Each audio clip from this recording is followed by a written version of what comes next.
A very pleasant good morning, ladies and gentlemen. Welcome once again to Big Stone Television. Today is the 7th of June, and today one of my best friends, international recording artist, Paul the Chosen One Elliott, celebrates his Earth Strong. Paul was born on the 7th of June, 1971. Now, who is this Paul the Chosen One Elliott? Well, 9 years ago when we did Reggae City Sports Bar and Lounge, reggae music turn up at that place. Here's what Big Stone had to say about Paul the Chosen One Elliott.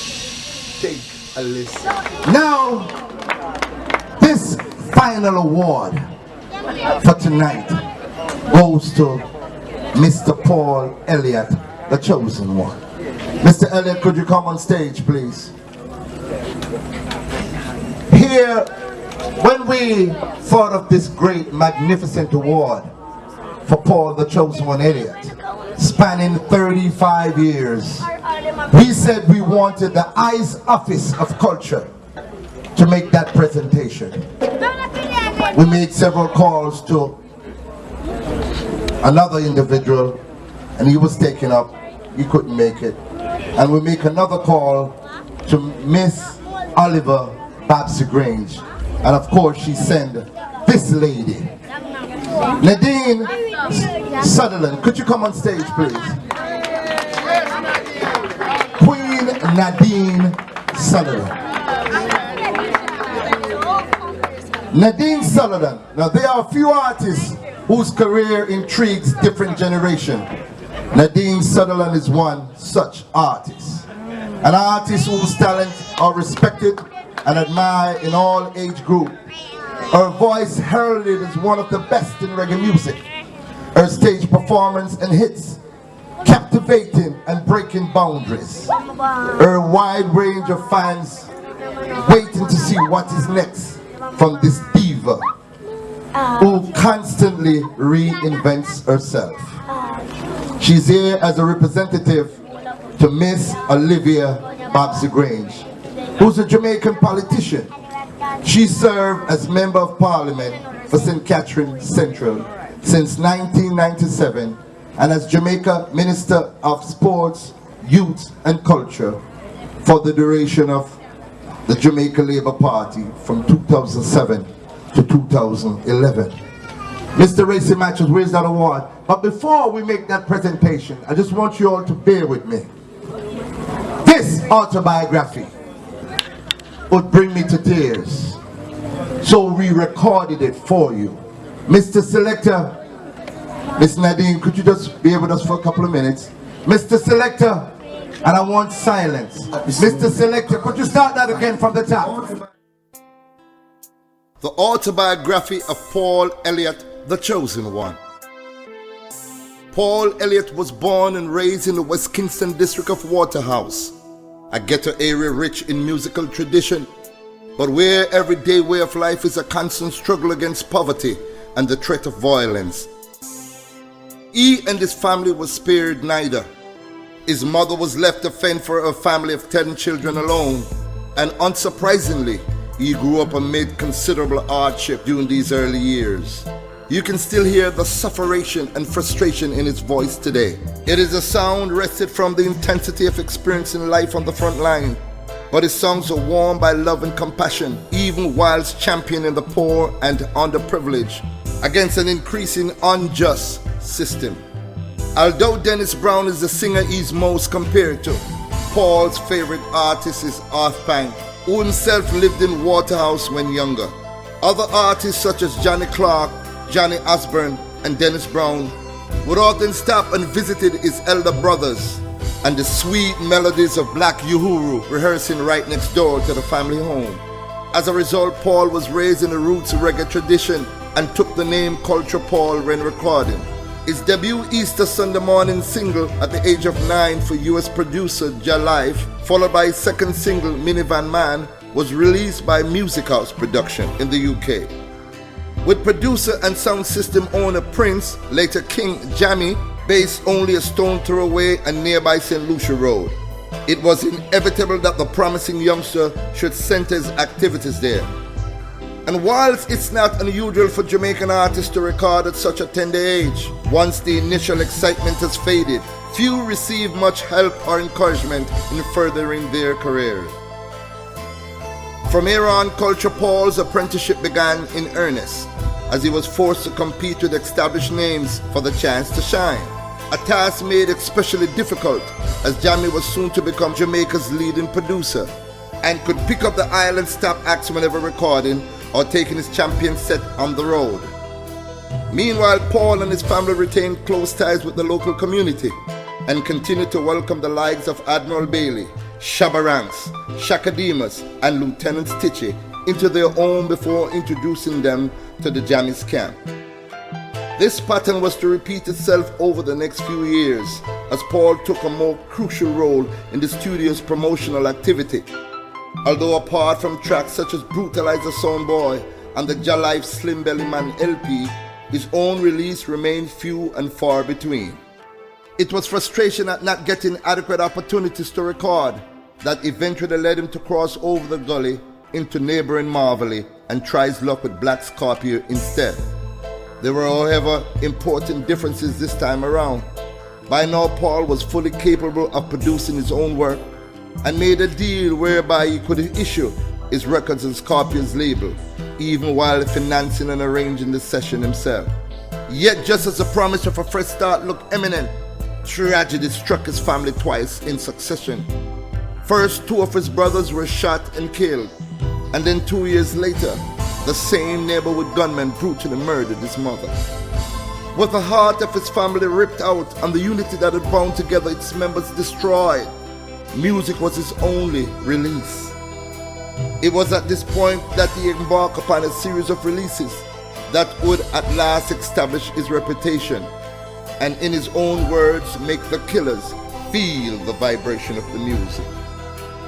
A trio of songs on Black Scorpio label, Jaja Make Me Get Stronger, Vipers, and Fat Belly Rat resulted in 1996 to 1997. Vipers and Fat Belly Rat are amongst the most haunting and heartfelt modern-day reggae songs ever recorded. They in turn heralded a steady flow of outstanding roots and culture singles from other Jamaican studios, winning him instant recognition from the worldwide grassroots audience. Alongside several previous unreleased tracks, the best of these are now compiled on his excellent debut album, Save Me O Jah, produced by his own Stronger production label and distributed by Red Bridge in England. And whilst drawn from a variety of different producers, Paul's input into such works should not be underestimated. For as well as writing and performing his own material, he continues to arrange these sessions with a level of care and devotion to details that any great artist would readily understand. Former I3's member Judy Mowat, Marcia Griffiths, and the Tamlins often sing backing vocals on his track, while the Firehouse Crew, famous for their works behind Luciana, but whom Paul has known since they were practicing on homemade instruments, give self-production such as Import Corruption and Cutting Clear a live classic reggae sound that is wholly original. The latter is a defiant protest against the exploitation of young talent and the perfect riposte to those who still hold 70s reggae in a higher regards than today's equivalent. Because this remarkable singer knows what he has to deliver and is determined to break through such barriers whilst maintaining and even raising the standards set by his predecessors. As a result, his services are currently in demand around the Kingston studios, beginning with Little C. He has now begun producing other acts too. Apart from some powerful new hits for King Jammies, example Word, Sound and Power and Religion, his recent activities include recording production work with Anthony B, Dennis Starr, former Tetrack singer Carlton Hines, Leroy Smart, and Morgan Heritage, although he's continued to encourage newcomers into the business at every opportunity he gets. Seek Jah Blessing became one of the first releases on Colin McGregor's Jazz Scout label and was co-produced by the singer. Whilst We Need More Love reaps instant acclaim for Gordon Lee's New Flash record label, just as the magnificent singer Look Over Me O Jah did for Dylan Reed's Manatee. Among the previously unheard material, Reggae Gets Stronger for Redbridge is especially notable with that familiar spirit of resistance for once yielding to a burning surge of optimism. In 2001, Paul Elliott followed up with his second album, The Meaning of Life, on his own Stronger production label, distributed by Taboo One in France. That album has earned the artist an extensive amount of tour worldwide, with songs like Psychological Warfare, Leader's Mistake, just to name a few. His third album, Coming Home, in 2002, was also produced on his own Stronger production label and was released in USA, distributed by Artist Only Record Company. Self-Reliance, his fourth album, was released by Stronger Production in 2004 and is being distributed by Zojak worldwide. His current album, released in March of 2015, is currently creating waves worldwide with songs like Reggae Music Turn Up, Real Thing, Family Man, Get Jah Involved, and In the Valley of Decision, all produced and arranged by Stronger Productions, owned by Paul Elliott. This album has 4 music videos. As it happens, this is entirely well placed. He has recorded on almost every label in Jamaica and then some.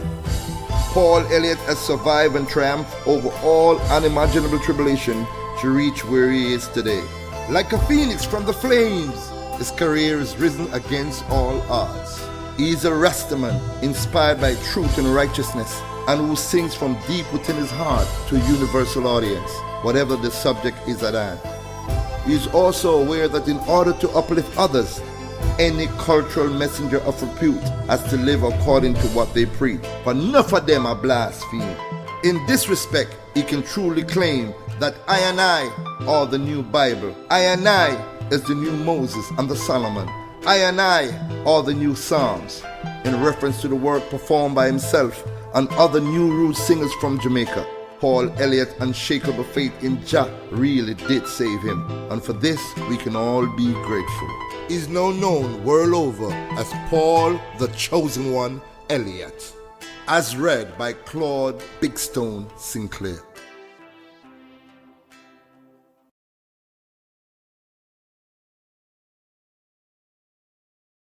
To the promotion and expansion of reggae music universally, the incomparable Paul Elliott. Congrats, congrats. Yes, Rastaman, congrats. Hear from Paul. I must say thank you to one and all. Thank you, thank you, thank you. When I ring, people will set the pace before me, and I take it upon myself as the first artist to honor Stronger Production, Big Stone Record, Racing Matches, the president of this community. Rastafari, love and respect. Wow, I know it's a long one, but I just want to say happy heard strong to you, Paul Elliott. You're my friend then, you're my friend now. I wish you all the best in your endeavors, in every single thing that you do. It's going to salute you on this, your earth strong. One love, my brother.